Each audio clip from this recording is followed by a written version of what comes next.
Welcome to another episode of the Headlight Restoration Pro, where I'll be showing you how to take headlights like this with the double stuff method and turn them into something like this. This is the double stuff 2.0, and I'm just showing you a little bit more about the double stuff and showing you how beneficial it could be on certain lights, and even on lights that you don't typically need to use them for. And how you can even use the double stuff method for those heavy-handed folks out there for pressure control. Spread ourselves into casts, some from your eyes and ears, some to your muscles and sinew, concentrated on expanding our cerebral abilities. Let's get down to business. Okay, this is a 2012 Nissan Maxima two-door. Interesting vehicle, and I just want to show you this. This is the last one out of a pack. I got a couple more packs in my work storage area, and this is a fresh pad right here opening up, and I have a fresh spindle or attachment on the end of my piece. A lot of people ask, what is that piece? Isn't that? It's just a cheap throwaway piece that comes from regular kits or whatever, and I bought a bunch of them back in the day, and they typically break, but I've gotten so good they're not breaking much anymore, and I pretty much resurfaced them. I'll get into that in another video coming up soon. I pretty much just keep them going. I keep applying these pads to the end of them. Okay, these are firm pads, and as you see there, look at that, two of them stacked up, and it's best to use the double stuff method. Okay, on the first one I didn't tell you this, just slipped my mind, and I implement it more. It's fresh. It's the best to use fresh double stuff method on a light. You don't necessarily have to.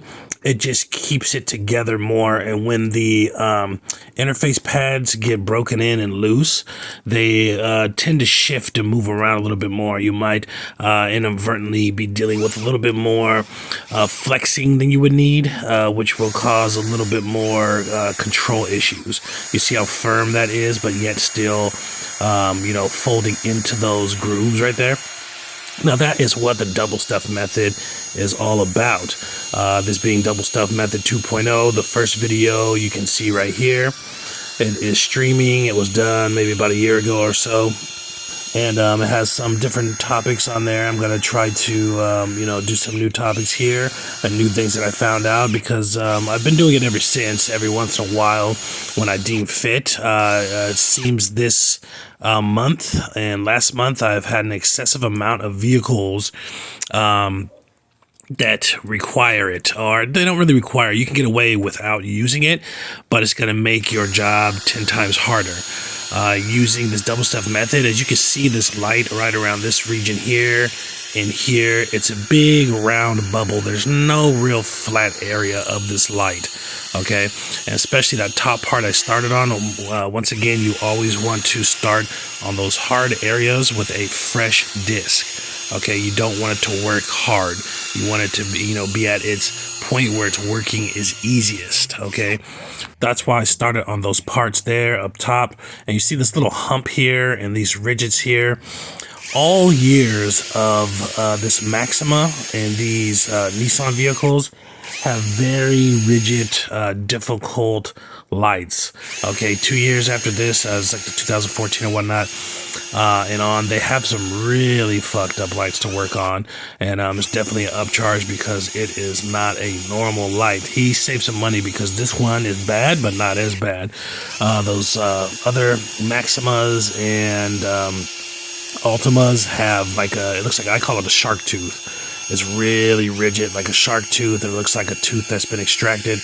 It has all these little weird, lines going through it and bulges, and it's very difficult, and you have to really slow down, because with this method, one of the drawbacks is you have to be gentle on those corners. When you have those sharp corners and ridges and stuff like that, you got to not only watch out for doing excessive grinding on the light on those corners, which can have drawbacks, but you also have to watch out for this area here where the light meets vehicle, and just that curve right there can really throw some people off, can grab your drill if you're not used to it, and just cause havoc. Okay, so there's definitely an upcharge once you start seeing those things like that. They're not a normal light. This is not a normal two-dimensional light or one-dimensional light that's just flat, okay, or just big and square. Okay, so I don't know how you guys do things. I'm not really trying to go into business here on this channel yet, but I keep that to a minimum. I just try to keep this about headlight restoration, but in the future I will be going into tips like that on what to charge and stuff like that. But anyhow, this light's not normal, and this is why I elected to use the double stuff method. Those interface pads shall always be used. Always be used, no matter what your method is. If it's dry sanding, hand sanding, wet sanding, whatever, you should always have some kind of intermittent or pre-pad. You should never just be doing naked hand sanding with your hand, because it's not padded enough.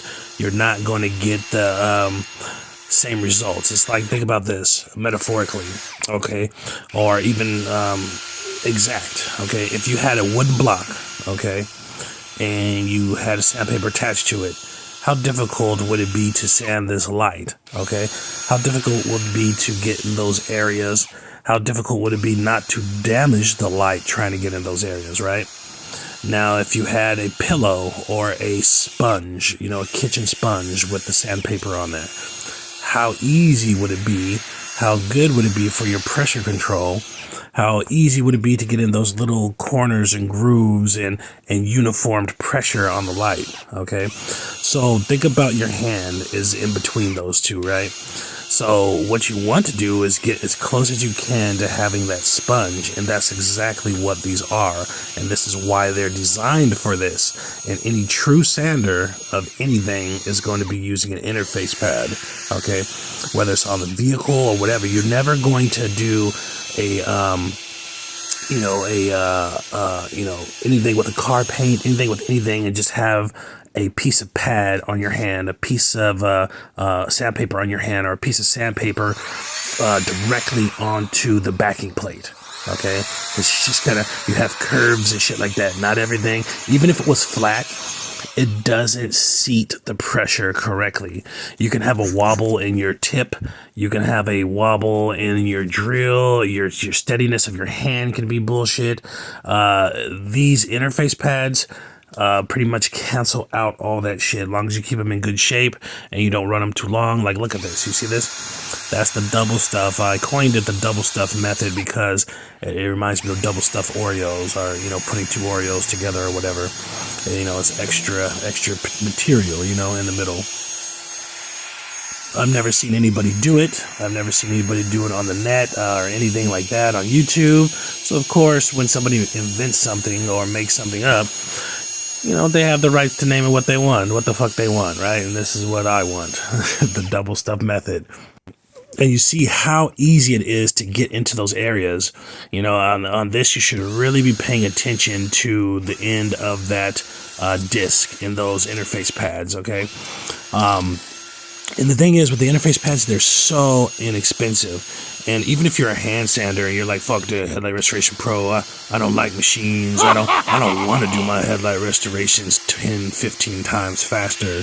And I don't want to meet my depths the way he does and have perfect consistency levels and the perfect headlight restoration. Perfect. I don't give a shit about that. I want to stick with my shit, my hand sand, wet sand, right? You still need an interface pad, and they sell interface pads for that. You'll have something just like that, but it'll be in a long form or like a sanding block form.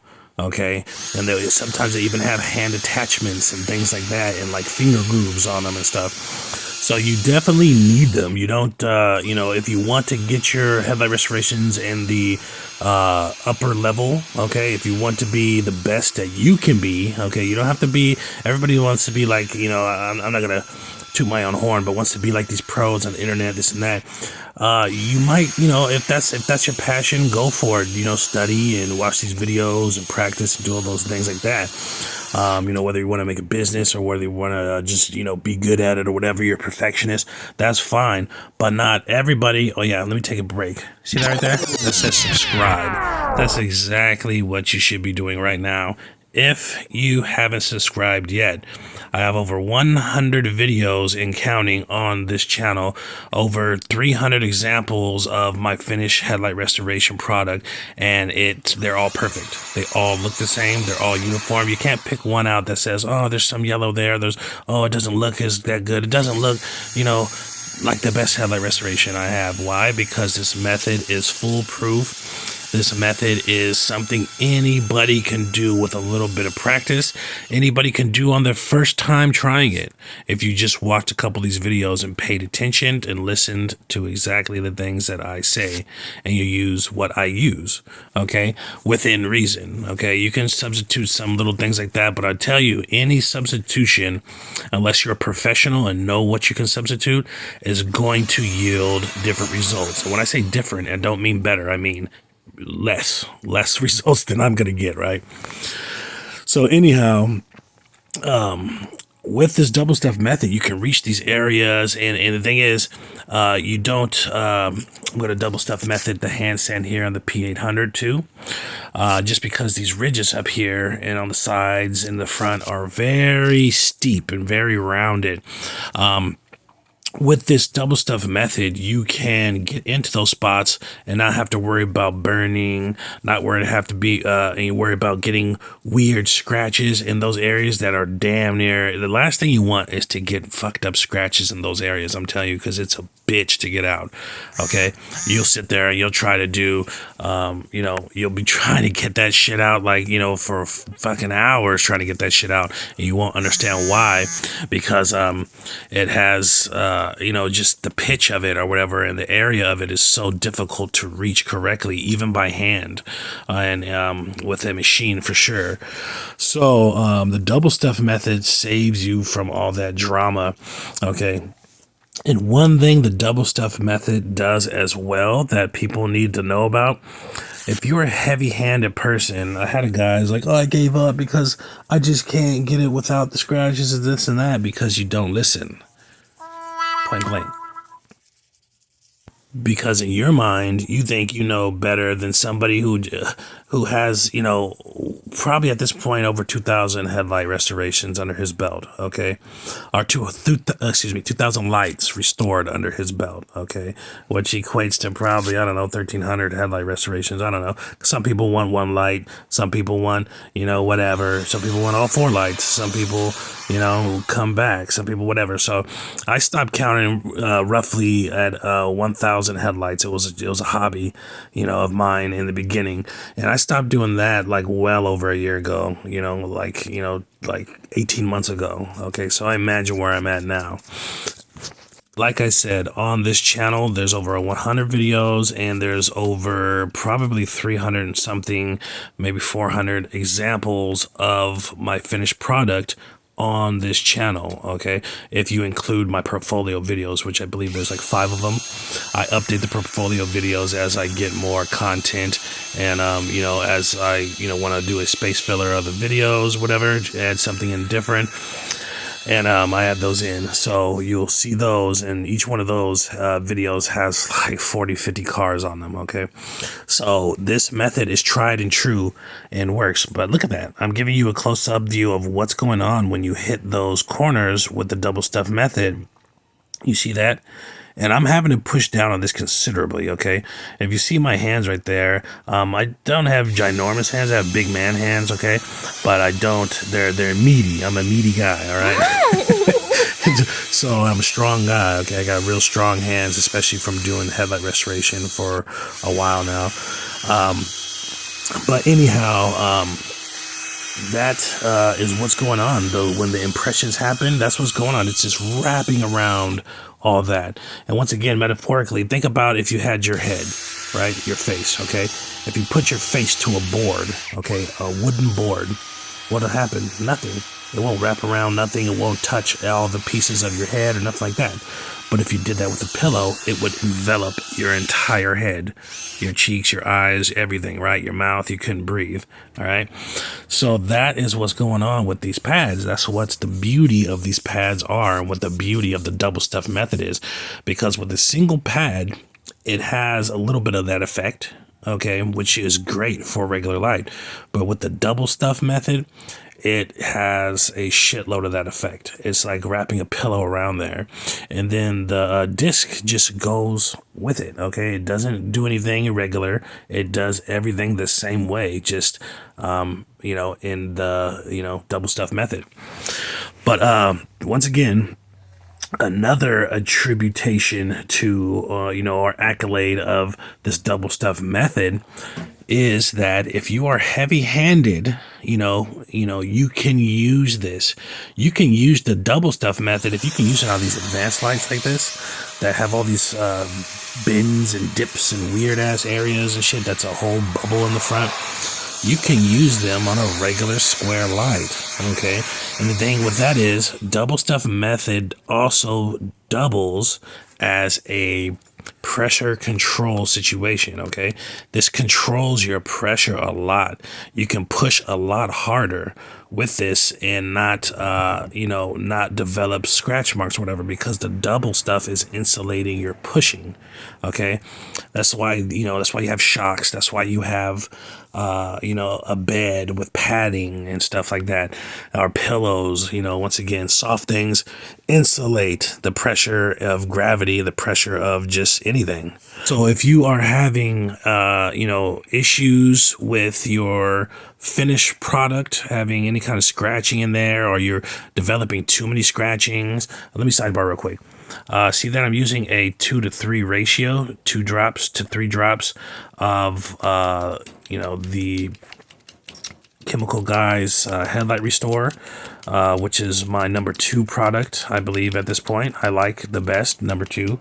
And my number 1 product, the discontinued 3M Headlight Hard Lens Cleaner, which you can still find in places. You just can't be lazy. You got to know how to search the web. Okay, if you don't know how to use the internet, you're not gonna find it. Okay, you can find it. Trust me, I still found some recently just to test myself. You have to look at a couple places. You got to do some things in order for some store. They're not completely out everywhere. Me being on this video, I probably had something to do with that, so I apologize. But like I said, there's many different things you can use for this. Okay, and I even have a video about it. This one right here. You watch that. There's a couple different examples on this video, and then also in every single video I give you options of things that I approve of to use for this step, even though these two are my number 1 and number 2. And I've been experimenting with them together to see what happens, and they come out pretty good. You just have to put a little bit more work into it, because the Chemical Guys is a little gummy at times, but the oil, the beneficial oils in there are amazing. Okay, but anyhow, from that sidebar I was saying is, okay, so back to what I was saying. If you're having any issues with your finished product, having scratches in it, or you're getting to your or getting to your 3000 Trizac stage, and you can't get rid of these scratches or whatever after that, the double stuff method can help you with your pressure control, especially on the P500 stage or anything. If you're using over or lower than P500, which I try to explain to people, they think they're going to do it easier if I just use the 320 or just use. You don't want to use any of those unless necessary, because they're going to start running into these issues, which are very harder, and you need more technical skill and experience to remove those which you might not have. Okay, even if you have skill or potential, or you've done this shit before, if you're not used to using them and you have a pressure issue already, you're going to develop this pain in the ass, and you're gonna hate it. Okay, so don't go below P500 unless you have to. Okay, but anyhow, especially on that stage is the one that's going to be, where you're going to really need to do pressure control, because that is where 99% of your issues coming from.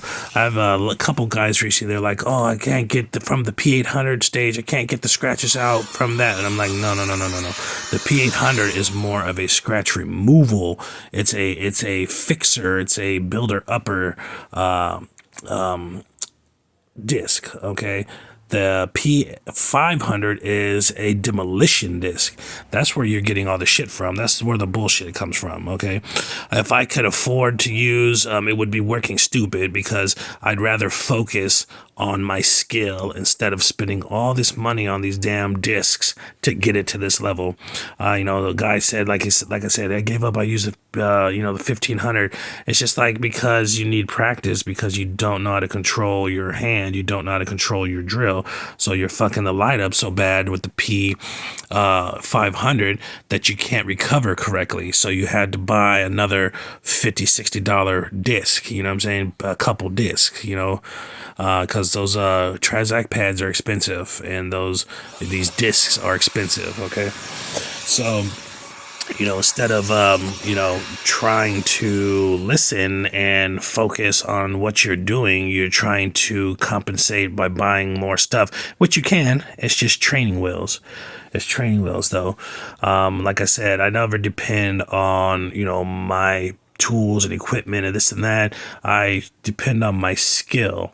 Okay, the tools and equipment are there to make it easier and and make it better for me to pump out an amazing quality product. But look at this light already. He's talking about amazing quality. Look at this motherfucking light right here. Wow. Can you believe that shit? That is insane. Okay, I curse like a sailor. On here, I try to cut it back. I'm trying to work on it because I have a new daughter or whatever, and she's still a baby, but I'm trying to work on it now because I've been cursing since I was like 9 years old. I'm a man, and my woman is going crazy. Like, you need to stop now, because she's gonna, her first word is gonna be fuck. And I'm like, oh man, you're right. I know she's right, but it's hard. But anyhow, that's why I started putting the parental advisories on here and whatever. But I'm toning down for you guys. Some of you guys don't want to hear all that all the time. But anyhow, look how beautiful this light is, right? And I'm going to show you something crazy right here. I'm going to give you a slowdown and double this as how to spray right here. Now I'm slow-mo. Check this out. Listen to it. Slow-mo. This is something new I'm trying. Look at that. You see how I'm doing that? I'm starting in this region here. I started there. You always want to kind of start with the outer regions, so it shoots inside of those folds in between the light and the car. You also, on a light like this, where the most wear is going to come from is that light part that is facing straight up, forward facing, okay, facing the sun all day, the top shelf. And that's why I sprayed that first before coming around, so I can develop a thicker coat. I don't talk about this stuff too much because it's really advanced how I spray. To develop a thicker coat on the top part, okay, than the bottom part, because the bottom part is not going to go bad as fast as the top part, even though this whole light is forward facing, if that makes sense. So in that little region here and there, all up there, I probably have double the clear coat that I have down at the bottom. And there's a lot of things I do that are very hard. I hold back. I keep it PG-13 because I don't want to confuse people with my ideologies and methods and things that I've learned. Okay, that's a forced air. Okay, that is the best way to dry a light. I used to experiment with I have a $500 UV heat lamp in the garage, and I haven't used it in fucking 2 years. I used to have that. I used to have a heat gun. I've tried. I've had UV lights. I have a $300 UV light in there with a stand and all that shit. And the thing is, I kept running into issues with it over curing or weird things that come down in the future when you're curing a light that way. It's not allowing it to do its natural curing. Okay, it's not allowing to do what it's supposed to do. And with this product and most headlight products that are designed to dry fast, there's a little bit of water in that light, a little bit of condensation, not water, but vapor that was dried in that part there. But it doesn't quite work out the way that I would thought it did. So I don't use it anymore. And I figured out, once I educated myself about how this dries, which is an oxygen exchange, where it kind of sucks the moisture out of it's hard, I don't want to go into it. It sucks moisture out of the light through the oxygen. Okay, that's why you get the really bad smell, just like super glue. Okay, it's really technical, and I just keep PG-13, but nevertheless the air dries the light. Okay, dries the clear coat. So what I devised is forced air. I introduce 10 times more air than just sitting still via fan drying forced air. Stay tuned, my friends. Subscribe. Better serve the costs. Some of your eyes.